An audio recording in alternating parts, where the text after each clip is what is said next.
Went together up the west side to cross the railroad tracks at Roberta. The first bus went across safely, but the second was struck broadside by the train. All but one of the students were killed.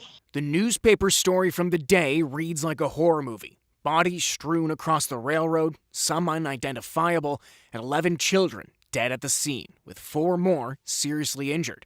This photo from the scene gives some indication of the chaos. According to Linda Severetti-Torres, president of the Tama County Historical Society, there was a thick tulle fog across the Central Valley, much like we saw last week. Both cars were covered with mist, and that Bosworth, the driver of the one who got hit, had his lights on. He said that when he was 700 feet south of the crossing, he looked back and saw Bosworth coming about 100 yards behind him.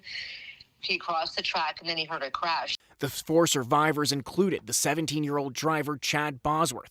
However, by the end of the week, he and 2 others had succumbed to their injuries, leaving a girl named Opal McNaughton as the sole survivor.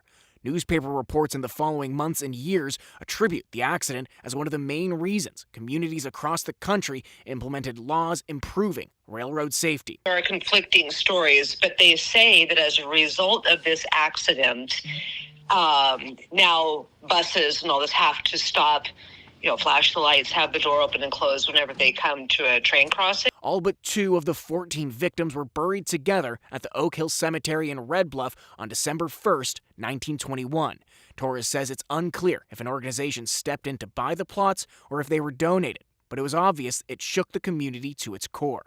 However, 104 years later, few know about the incident, not even being included in a list of train versus bus accidents on Wikipedia, which Torres hopes will one day change. That was such a tragic and important thing that, aside from seeing these headstones out at the cemetery and going, gee, what's this all about? It'd be nice to remember them somehow.